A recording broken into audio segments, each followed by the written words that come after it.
Tonight's class, as always, is in memory of Yitzchak in the honor and in the schus of a dear friend of Masha Baschai who is watching us. Have a complete refuah shema. God willing, very, very soon l'chaim. So we're going to talk about a woman. Now, the classic Jewish joke is of this kid that comes home, a young boy comes home from school with he's all excited, says, "Mom, there's going to be a school play, and I got a part in the school play." So she asks him, "What part do you have?" So he says, "I'm going to be the Jewish husband." And she says to her son, "You go back to the teacher and say you want the speaking part."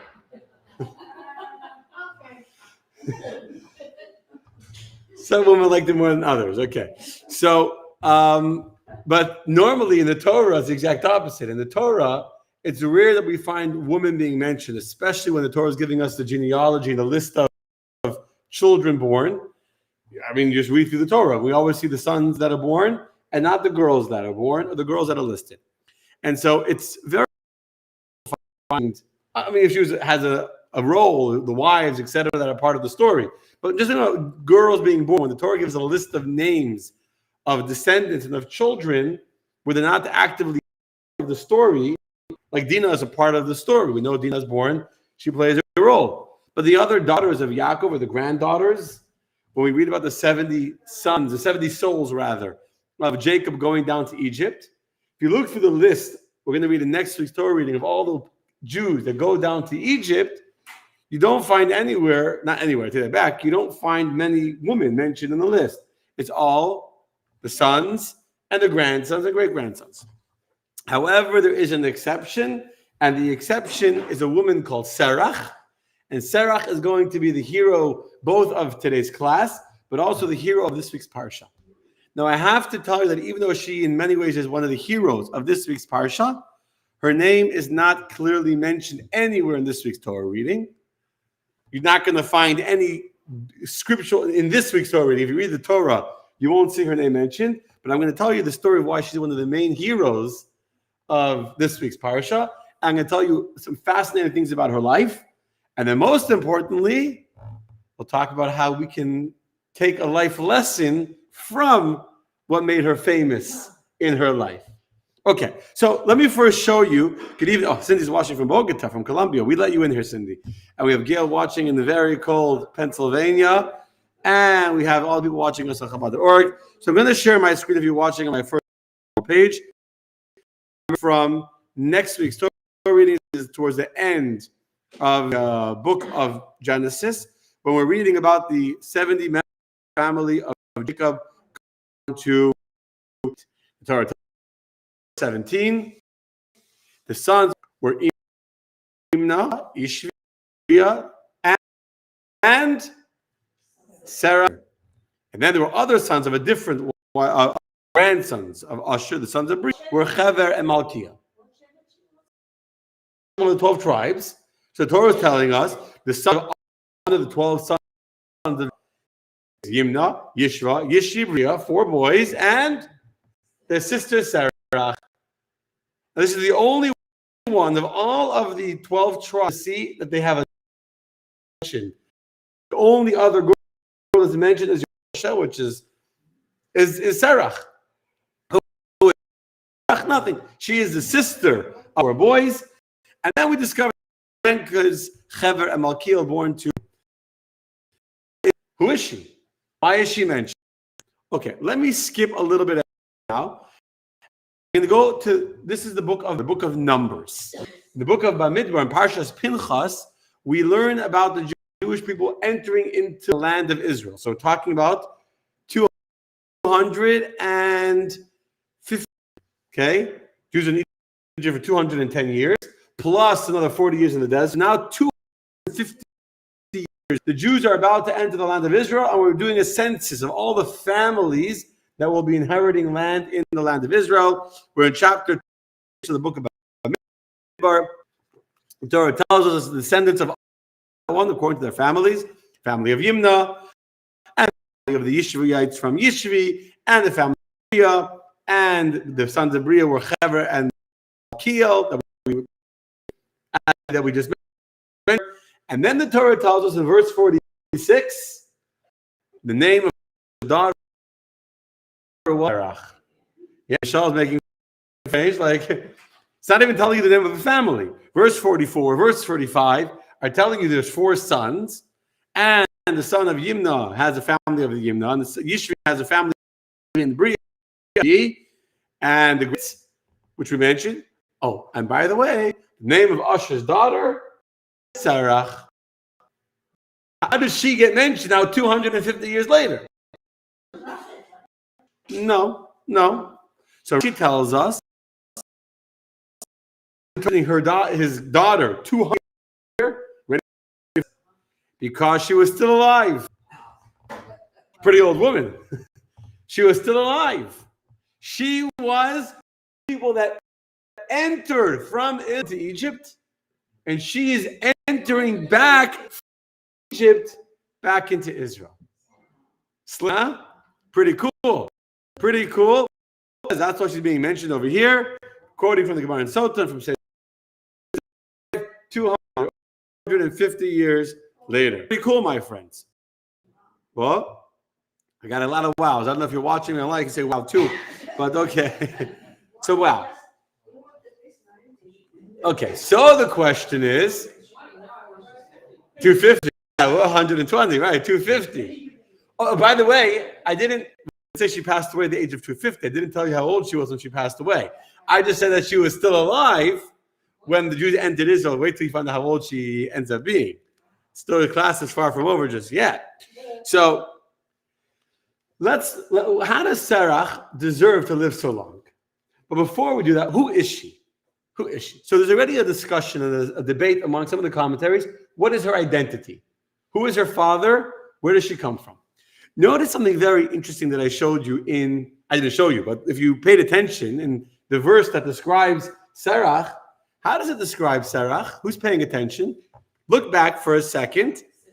Yes, very good, Michelle. If you look carefully if you look at verse 17, it doesn't say Serach is the daughter of Asher.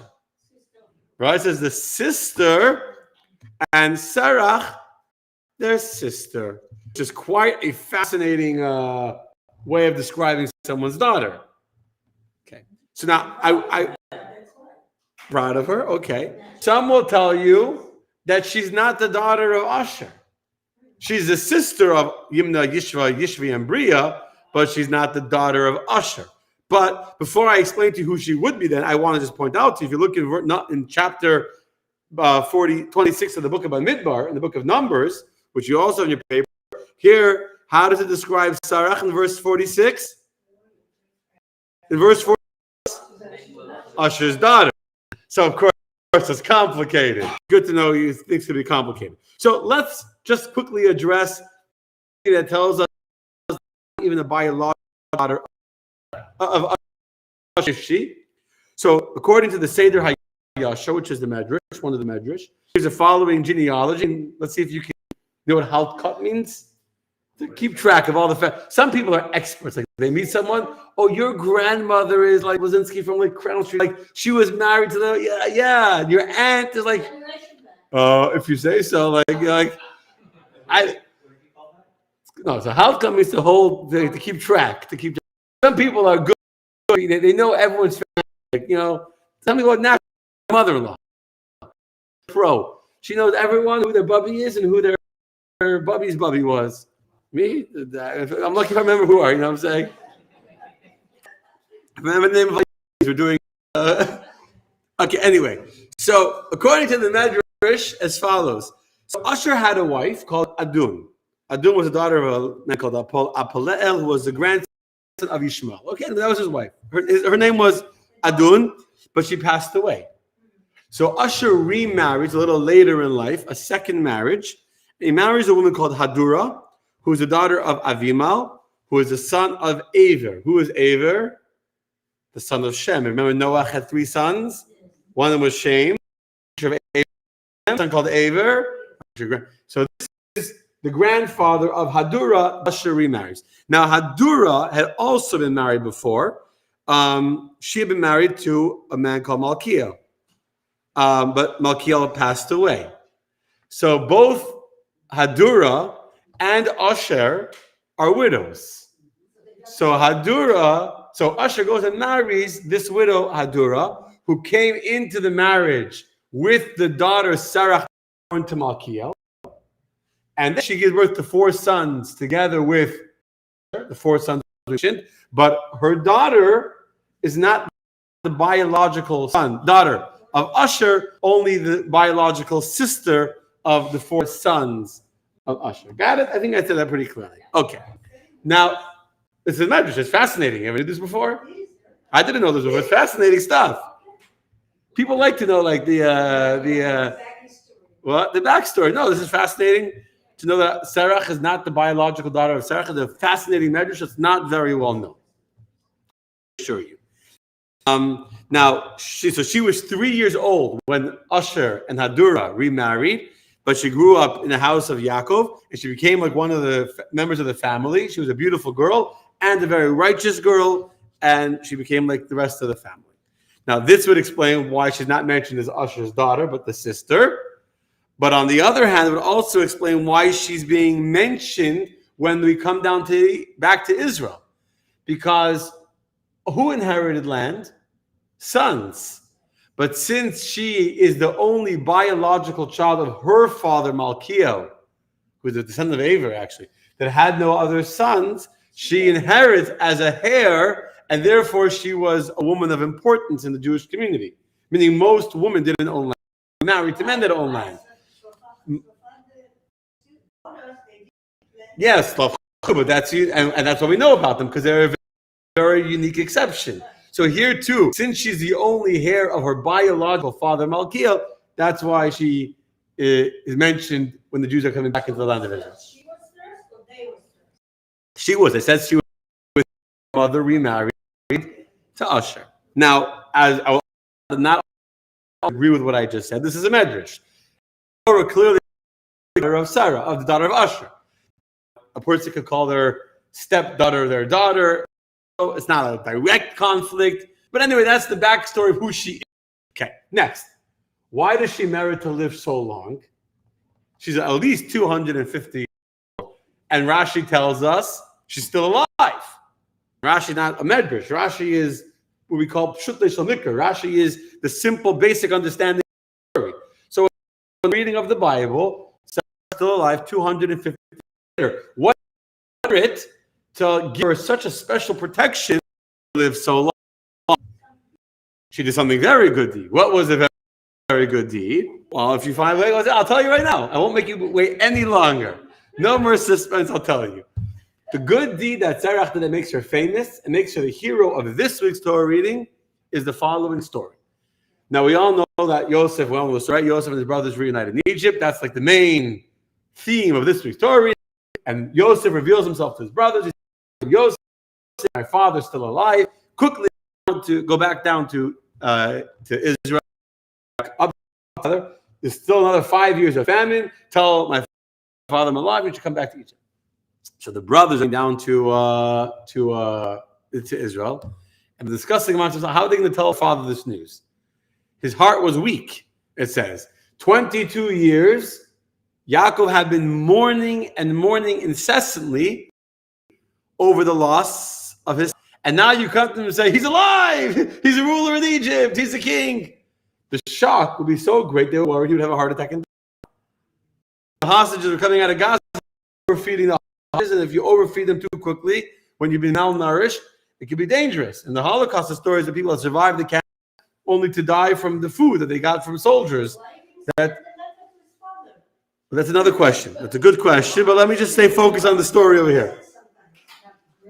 There's an answer. Ask me that question on Saturday. That's a good idea. Let's just stay focused on what we're talking. No, but this thing there won't be a part. I mean, every Shabbos is a. Anyway, let's stay focused. Let's stay focused. Hey. So the brothers are talking amongst themselves.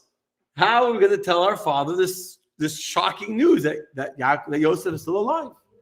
And then this little girl, she wasn't a little girl anymore, Serach, they're so excited.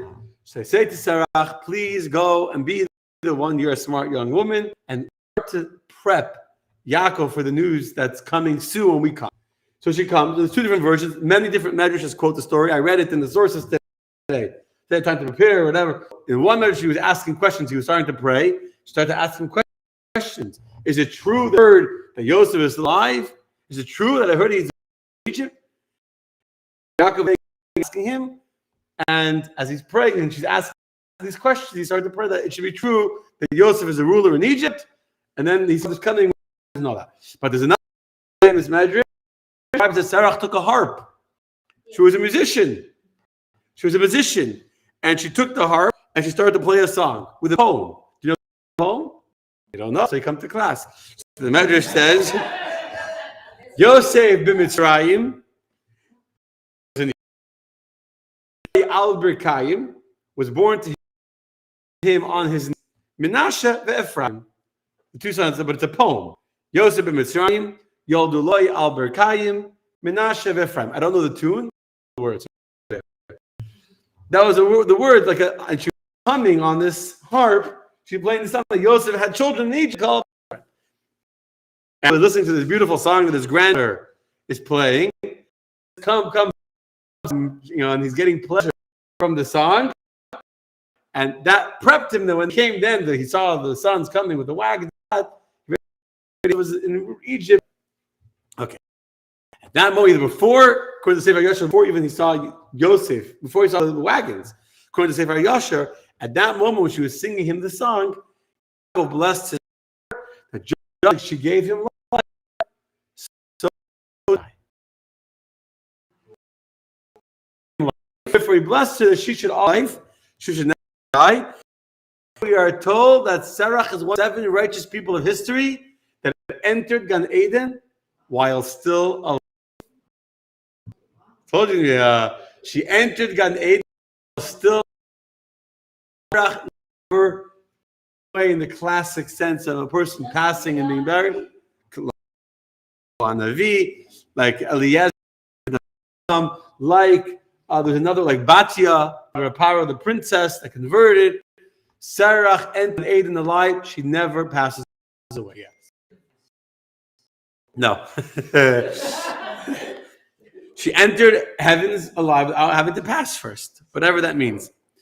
In fact, according to Zohar, according to Kabbalah, it describes 4 chambers in Eden, and each one of these chambers is presided over by a righteous woman who's kind of the president, the head of the HOA, I guess, the head of the HOA in each of these 4 chambers is a woman. And one of the 4 women in charge of Eden is Serach, and it describes how she greets the light-filled 3 times a day. And she plays on the harp and praises of Hashem and leads the woman in praising God and studying Torah. Okay. That is why Serach married to Long. How you understand she didn't pass away? I will tell you there is a cemetery in Iran that is called Serach Cemetery, where people have a tradition she's buried there. So what does it mean she didn't pass away? No, we saw the thing. His student Isha going out in the physical form, but definitely we know that Serach throughout the entire Egyptian exile, she had a very, very long life. When the Jews enter Israel, 250 years later, she is still alive. And now I'll tell you some more cool stories about her. So when Jewish people are in slavery in Egypt, and Moshe first comes from the burning bush to the Jewish people and says, guys, I've come to redeem you. God has sent me to redeem you. And Moshe was afraid that the Jews wouldn't believe him, right? That's what Moshe said to God. The Jews won't believe me. I'll say, I'm doing that. Who are you? Who is the God you're talking about? What's his name? They won't believe me. So God gives Moshe certain signs to do. The stick, the hand with the leprosy, the blood. And when Moshe does these sticks, the Jews were not convinced, as a Medrash. So they came to Serach. Serach was like one of the wise old women of the Jewish people. She was still from the times of Jacob. And there was a tradition that Yaakov had taught his children the secret of redemption. One before he passed away, when he revealed to them, he couldn't reveal to them the time of their redemption, but at least the secrets of redemption. So he came to Serach and said that this man here, his name is Moses, he's doing some cool tricks with a stick turning into a snake. What do you think? You think he's legit? Do you think he's for real? You think that God really is saving us? So she saw the trick, she wasn't impressed. And then she heard the words that Moshe said, that God has surely remembered you.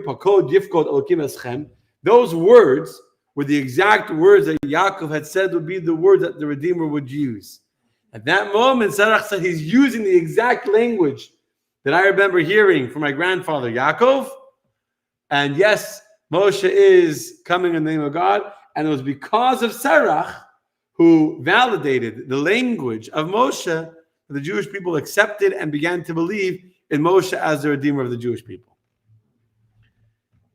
In addition, when the Jewish people are now leaving Egypt, so now let's fast forward another year or so, because at the end of the slavery when Moshe appeared, after the 10 plagues, all the Jews are getting ready for the exodus, and what were they doing? They were collecting from their neighbors, borrowing gold, silver, clothing, etc. And what was Moshe doing? He was looking to fulfill the promise that had been made to Yosef to take his bones with them out of Egypt to have a proper burial in the land of Israel. However, Moshe could not find the bones of Yosef. He's looking and looking. Where is Yosef buried? And he can't find him. But he's not buried anywhere. There's no cemetery. He's looking through all the cemetery. There's the apps today, like grave finders and all that. None of the apps had Yosef's. There really are. Of course there are. No, I'm not joking. I'm serious. There's apps that you can put into the app and tell you which cemetery and all that. Absolutely. Yeah. I've actually used one, looking for a grave. So anyway, but they didn't work, and he can't find the grave of Moshe. The grave of Yosef, sorry. So he didn't know what to do. So there's only one person who was still alive that had remembered the funeral of Yosef, Serach. So the Medrash says Moshe comes to Serach, who was still alive when Yosef passed away. Says, Serach, help me out over here. What did they do with Yosef's body? Where is he buried? And she says, I remember that when they passed, they put him into a steel coffin and they buried him in the Nile River. Why in the Nile River? Either because different opinions why they put it in the Nile River. Either they wanted to bless the Nile River with the holiness of Yosef's body. But the classic reason is they didn't want that one day they knew that Yosef wanted to leave Egypt, like Yaakov wanted to leave Egypt. So the Egyptians, to make sure that Yosef could never leave Egypt and be buried elsewhere, they sunk his body onto the bottom of the Nile River.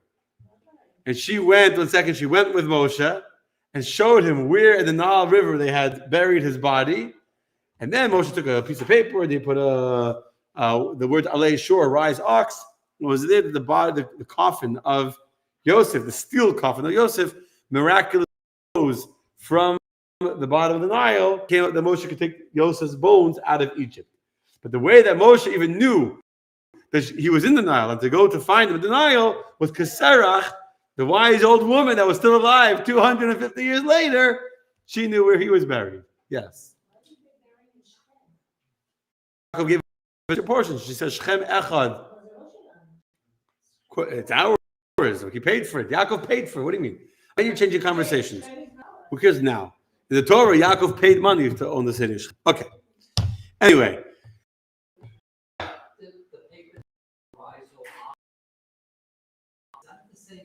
With the golden calf. Yes. That is the paper that Moshe wrote the words, rise, ox. So Moshe had an adopted son who was a child that he had saved from the wall. When Moshe, again, we're going to have started, but I started, so I'll finish. Basically, when Moshe saw all these innocent children being stuffed, when the Jews couldn't fill their quotas, so Pharaoh was stuffing children into the wall, killing the kids, and using them as a replacement for the bricks. Pharaoh's a brutal man. And so Moshe basically says, why are innocent children dying? So let me save them. So God says to Moshe, trust me, the way is right. Moshe felt bad. He wanted to save a child. So God says to Moshe, okay, save a child and see what happens. So Moshe, child, flips me at the moment. It'll come to me in a second. And this child was with Moshe when Moshe put the paper to rise up, O ox. When the coffin of Yosef rose up, Moshe forgot about the paper. He was busy with the coffin.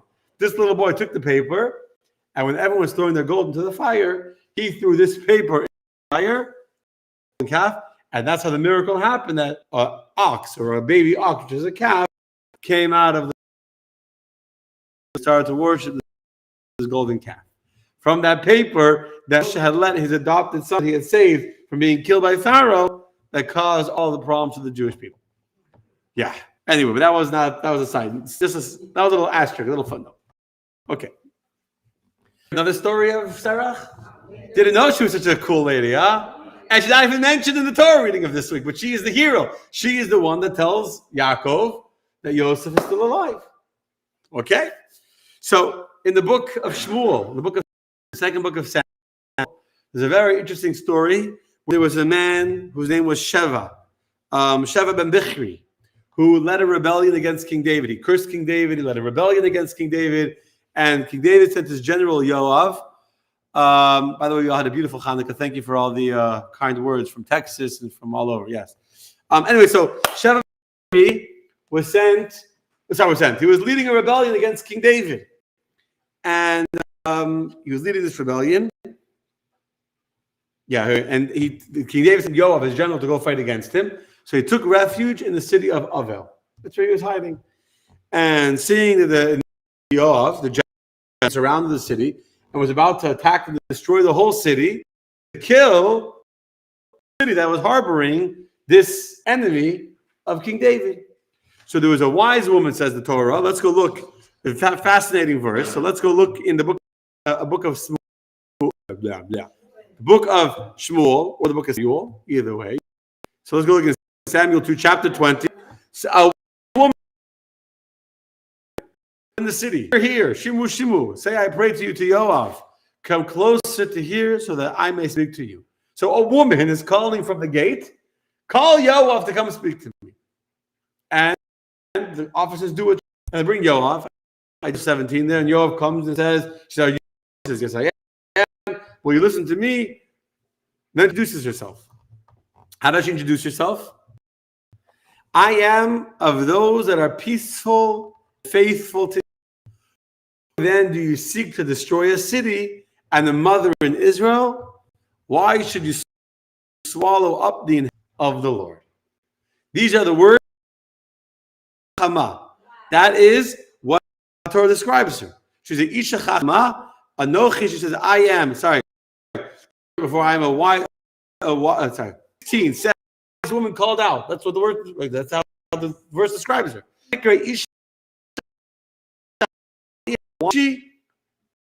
am peaceful. I am of the peaceful and faithful of Israel and destroy the whole city. Let me tell you the rest of the story first. So Yoav says, God forbid, I want to destroy the city. I want to destroy the person that killed us. That's King David to destroy Sheva. So she convinced the city to give up Sheva, which is a whole fascinating story. She said, let's give 1,000 men. No. She said, okay. She pretended to go from 1,000 to 100. She pretended to negotiate again. Until she got down to one person. Who is the one person? Sheva ben Bichri.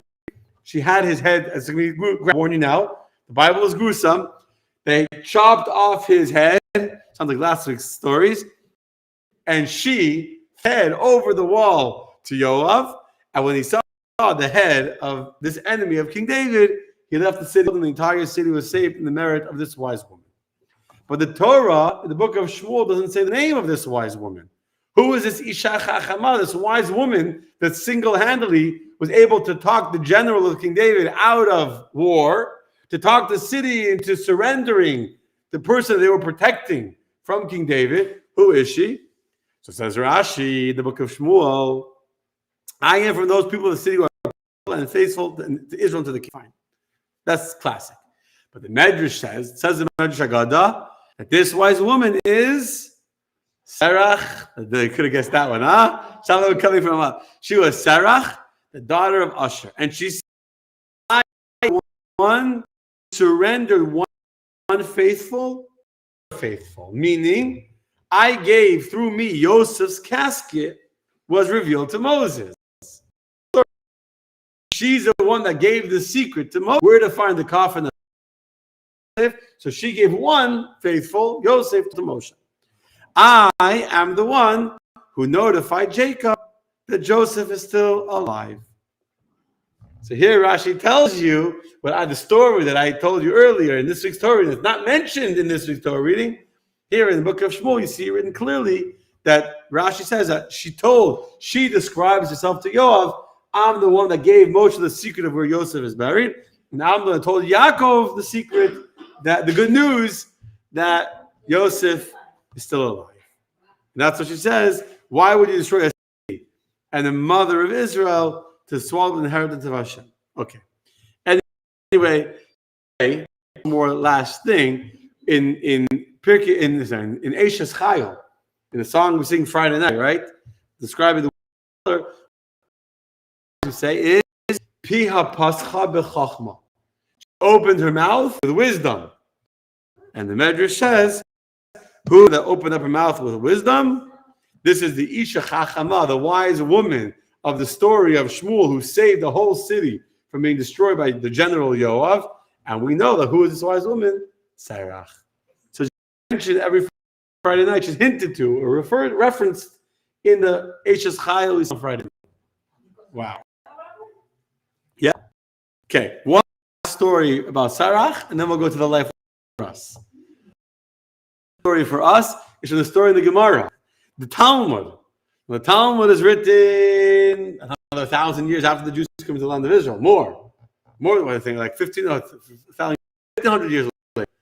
So in the times of the Talmud tells us that the Talmud says that there were Torah studying an account of the exodus of Egypt.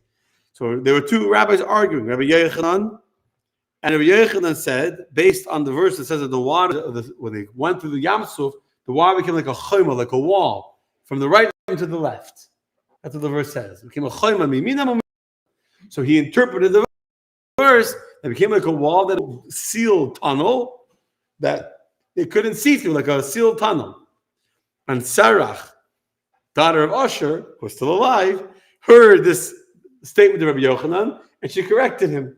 And I said, I was there, and the walls of the tunnels in the Yam Suf, in the sea, were not thick that you couldn't see. They were translucent that we can see from one to the other and to let light through. It wasn't like the Hamas tunnels on the ground that are dark and scary. They were light-filled tunnels. The sun was able to come through. It wasn't dark inside the tunnels. So she was still alive. Times of this rabbis of the Talmud, she was correcting one of the rabbis on his understanding of how the story of the splitting of the sea took place. She was there. Not a prophet. She was there. She's not listed as one of the prophets. She lived through it. Exactly. No story I said was prophecy. The brothers came and said to Serach, Yosef is alive. You be the smart. That was not prophecy. She was smart. She's a Isha Chachama. She's a very from a young age. She proved to her. She's and respected because all the Jewish peers, who is the one they go to determine the legitimacy of Moshe, not their rabbi or the elders, they go to Serach. So Serach is wise. She's a smart woman who lived hundreds and hundreds of years, who according to the never even passed away, who is in charge of one of the chambers of Gan Eden, where she's still alive, conducting with her harp and singing in Gan Eden. Wow. So now, my friends, what life lesson for us from Serach? What lesson in life? What value, what character trait could we work on enhancing by thinking about how Serach became so gifted, so blessed? She got one of the best blessings to ask for. As we mentioned, Yaakov blessed her that because you gave me life, so too you should have life forever and you should always live, and she lives forever. What was the reason why she merited that kind of a life? What did she give? She gave good news. Giving good news.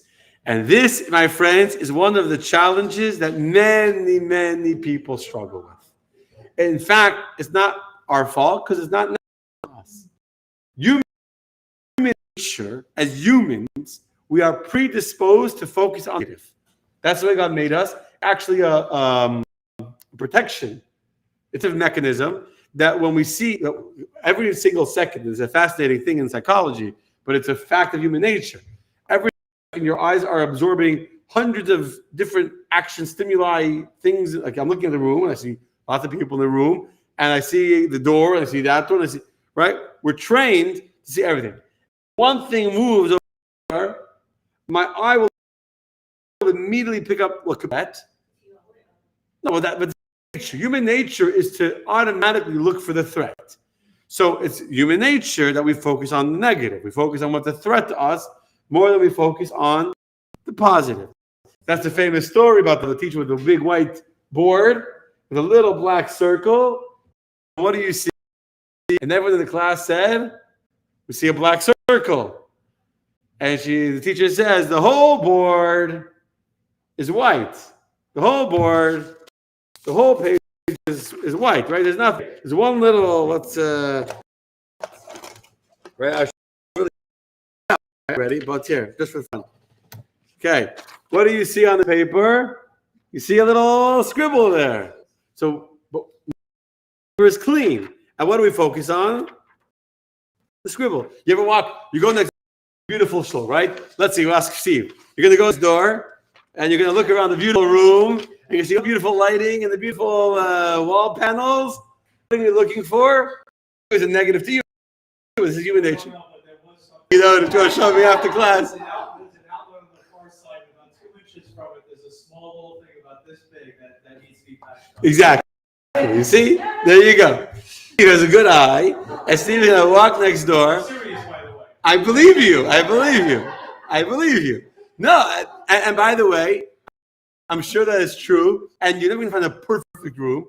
It would be something that's imperfect, and I struggled with this, and it's not a unique thing. It's part of the way God made the human being that we naturally, for protection, age to see what's not good, and that's part of the reality of being a human being.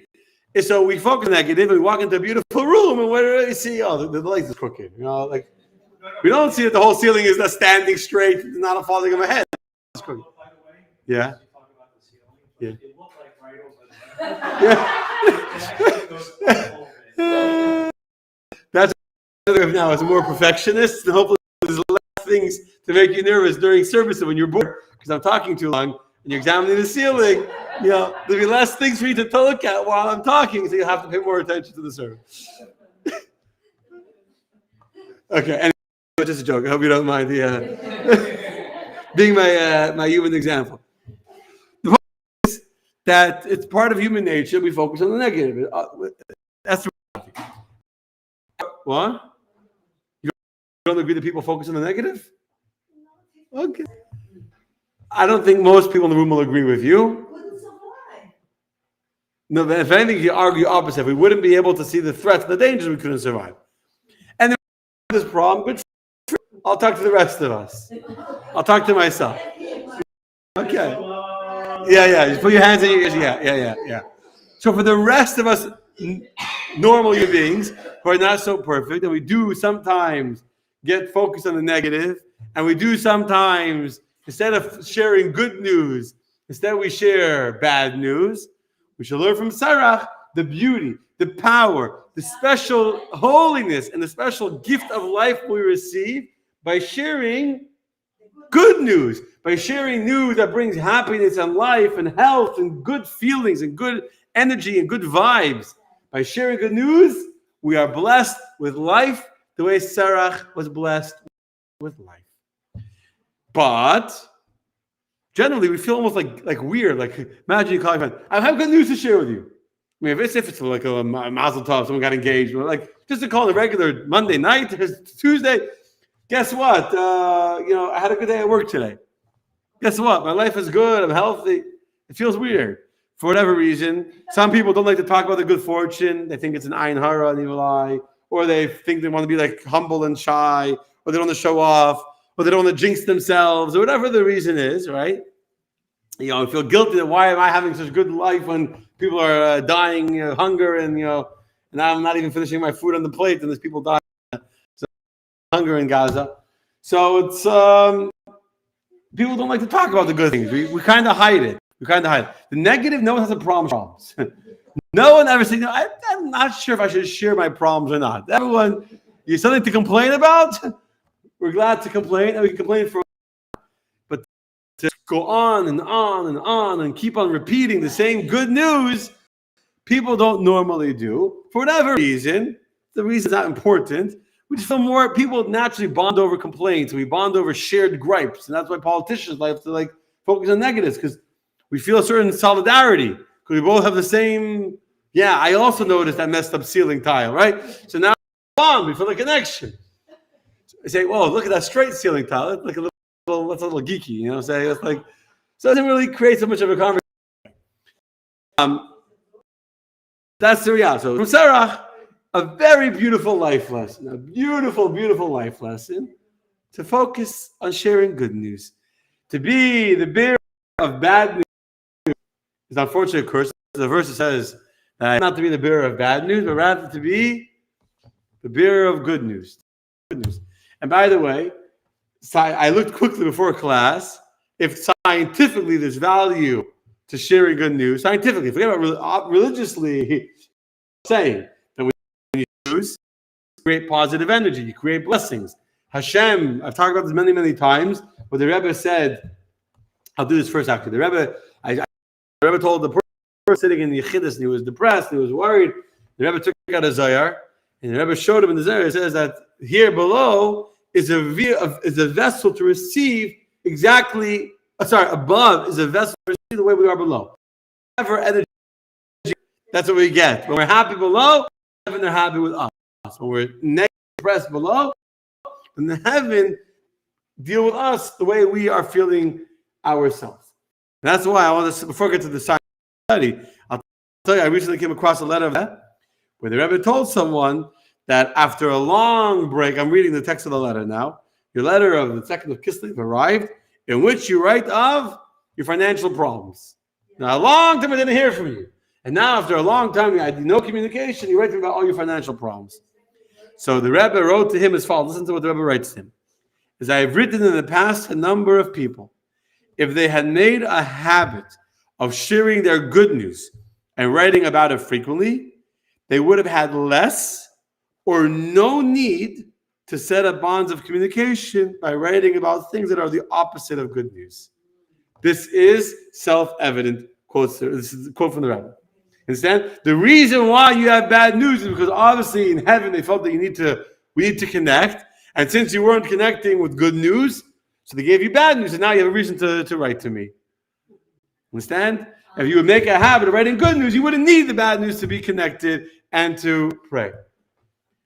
It's like pray. Why do people pray only when they have bad news? If we would learn to pray when we have good news, and we wouldn't need to pray. But sometimes God has no choice but to wake us up to pray to Him. God wants to hear the explanation why. One of the reasons why God makes bad things happen to us is God wants us to pray to Him. And the only way to wake us up to pray, things happen. People don't come to shul. They don't really talk to shul. They're not really talking to God. They're reading a. They've got a problem. Oh, now all of a sudden they're praying. Now all of a sudden they feel it. I've shared the joke about this young son-in-law who he was a yeshiva student. He didn't know how to work. His father-in-law told him, "You sit and study Torah all day and night. I'll support you. I'm going to give you a percentage stock in the family business. You learn Torah day and night." Anyway, one day news comes out that that his company completely was all was being propping it up. It wasn't a scam. It was a real company, but he was the company was doing bad, and they were borrowing money to keep it afloat. And one day, the whole thing just blew up and exploded, and his company came crashing down. And everyone that invested in the company had all lost all the money. And this son-in-law, turned out, a few weeks before, had sold all of his stock in his father-in-law's company, without telling a word to anyone in the family. His father-in-law was shocked. He found out that his son-in-law had sold all of his stock in the family business. He said, "How did you know that I was doing bad?" It was a secret. Nobody knew. Your mother-in-law didn't know. Your daughter didn't. My daughter didn't. Nobody knew. You're a yeshiva guy learning all in yeshiva. How did you know that the business was about to fall apart? So I said, "Truth, I know nothing about business. I know nothing about business. But a few weeks ago, I saw you in shul and I saw you praying really hard." I said, "If my father-in-law is praying, it's time to get out of the family business." Right? All of a sudden, we're insulted. What? For the son-in-law, not for the father-in-law, it's not good. Not for the father-in-law, not for everyone else. For the son-in-law, it turned out good. I'm actually reminded of a different story. Maybe I'll say I had one story planned to end with. But before the story, So and the Rebbe told him to give tzedakah, but the point is, the Rebbe writes to him, the reason why you have bad news is because you didn't share the good news. So this is no choice. So anyway, so this study, which I don't know if I didn't cover the first part of it, but it was done in some university here done by Nathaniel Lambert and his colleagues at Brigham Young. That's a study, and basically that when people shared positive experience, not just when they wrote positive experience, when they shared to others positive experiences, it led to heightened well-being, increased overall life satisfaction, even more energy. So first they did a study where they had two groups of people, one who just went to a room and wrote what they were feeling, a good thing that they experienced, and then were asked to rate their happiness, like a whole questionnaire, and others were put into a room with a spouse or a very close friend and told to share all their good things with the spouse or with their friend. And they had to do the questionnaire, and people that had shared their happiness rated on the happiness scale. And then did another study over 4 weeks. There are two groups of people, and one group was told every day to share good news that day with someone else, and one was told just to journal. Oh, sorry, they were both told to journal good news. One was told just to journal it, and one was told to share every day what they were journaling, to verbally share with somebody else. At the end of the 4 weeks, those who had shared their grateful experience with a partner had a greater satisfaction with life, more happiness, and more vitality. So the bottom line is that not only should we focus on thinking every day, we say Moda'an, and every day we have to think what we're grateful for, but the act of sharing our joy increases our joy. Telling people about our happiness, telling our good news, actually helps us feel happier about life.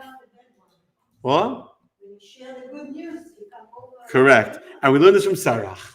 Serach is a woman that the reason why she was able to live so long is because she was a person that had the lucky merit of being the bearer of good news.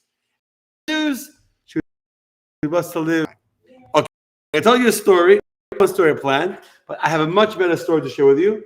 I know the story, I don't know, a year ago maybe, exactly when. So if you remember the story, you just like raise your hand, hold your finger in the air. But the story has a beautiful lesson that literally fits exactly what we're talking about. Exactly what we're talking about. You ready for a beautiful story? It's a true story. It happened in Israel. It was in the newspapers at the time that happened. This is going back a number of years ago. There was a very wealthy man in Israel who came onto hard times, and he ended up also hiding his financial problems. So he was borrowing money to try and keep everything going, and he ended up borrowing money from loan sharks, from the mafia in Israel. The mafia in Israel is quite a dangerous group of people, and reached a point where they were ready to start breaking some legs, and he realized that if I don't get money quick to pay off these loan sharks, I may end up at the bottom of the Canaries or something. So he had no choice. He was desperate, and he came to one of his closest friends, who was a diamond merchant, who he knew well. He had no choice but to confide in his friend, tell him that despite the appearances, despite the fact that I'm in whatever car I'm driving and all that, I'm really in Gaharis. You know what Gahaktatsaris is, right? Gahaktatsar, yeah, I'm in bad shape. I'm in bad shape.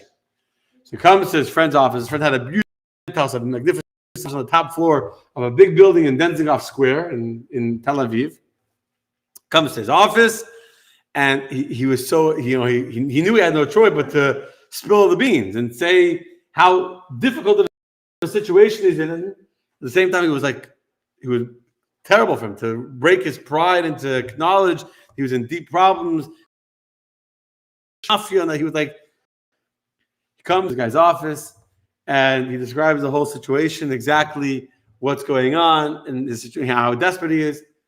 His friend sees him crying, he's like, so what do you need? I need a shekel right now to pay off, get some breathing space that I can pay off these loans, that I can try and rebuild. I need 50,000 shekel. His friend goes to safe in the office, comes back with a bag, 50,000 shekel. So here's 50,000 shekel, cash. They have cash in the safe. And you'll pay it back when you can pay it back. No pressure. Here you go. It's yours. He signs some paper, whatever it is. He goes out of the office and he's shaking. He's literally shaking from the experience of having to beg and degrade himself to come and ask for money from his friend. He sees a staircase up to the roof. This big, beautiful building. He's going to go up to the roof and have a cigarette. And let's calm my nerves a little bit before I go back home. He goes up to the roof to get a cigarette, and didn't realize at the time that the door was an exit, emergency exit only. Goes out, pushes the door, goes out, and the door closes behind him, and there's no handle to get back in from the roof. It's an exit only. You can't get it.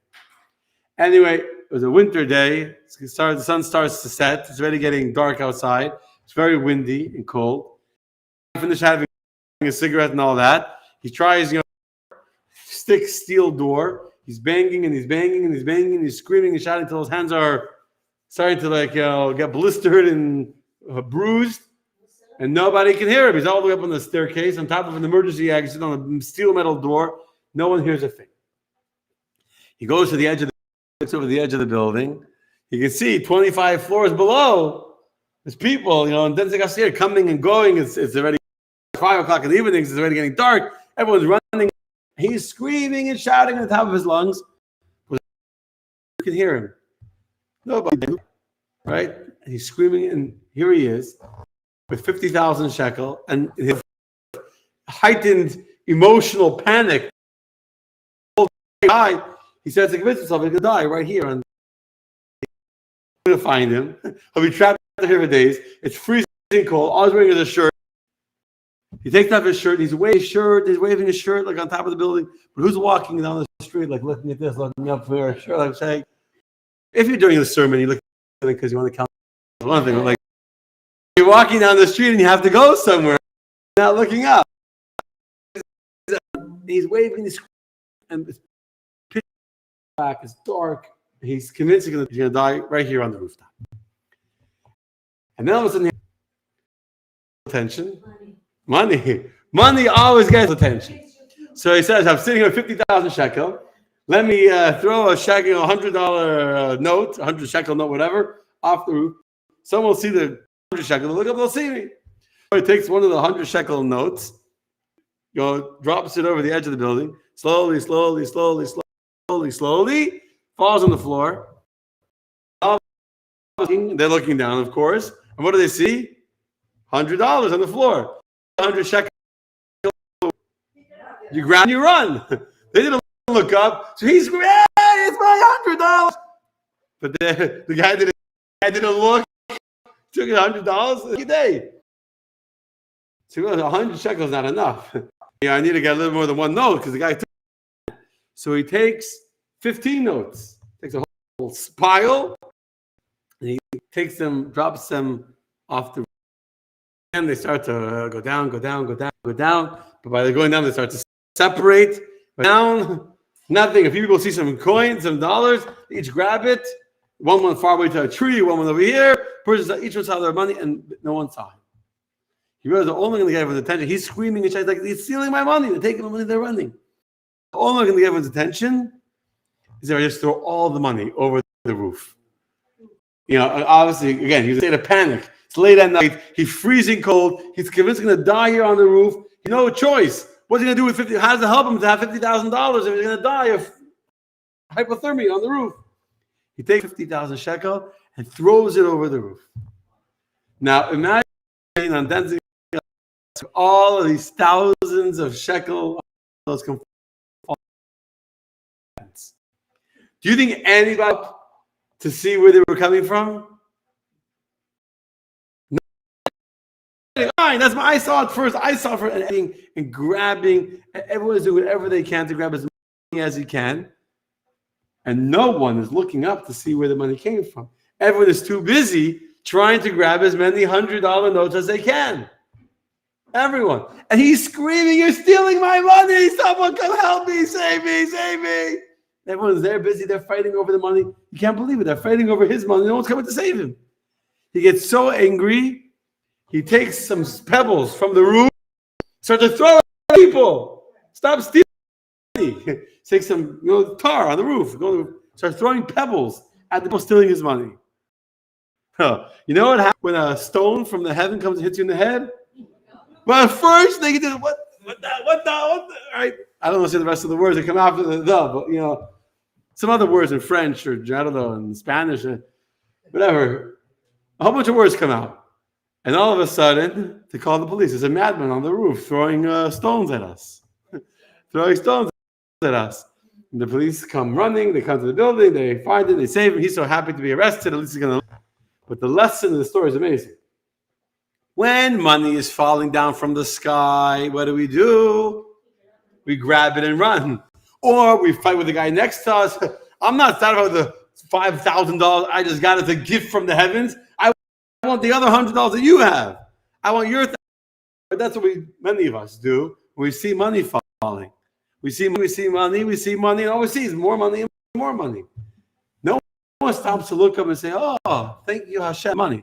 Thank you, God, for giving me the good news. Thank you, God, for allowing me to be able to buy this car, to buy this vacation, to buy this food, to buy this clothes, to buy this, that I should share the good news. The moment a little pebble hits us, what's the first thing we do? God, how could you do that to me? Why would you? I'm a good person. Why would you do that to me? Do it to her. You know what I'm saying? That's what we do.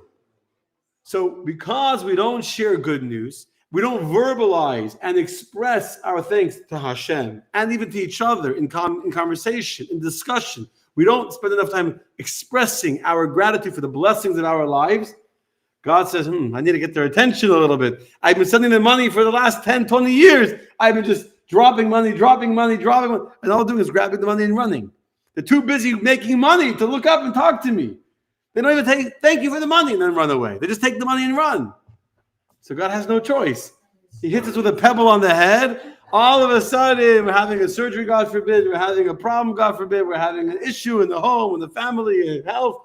Job is not working. All of a sudden, oh God, where are you? And that's the story. Serach lived a long life because she shared good news. Obviously, may we be blessed to share good news. Thank you. Happy news, good things. Okay.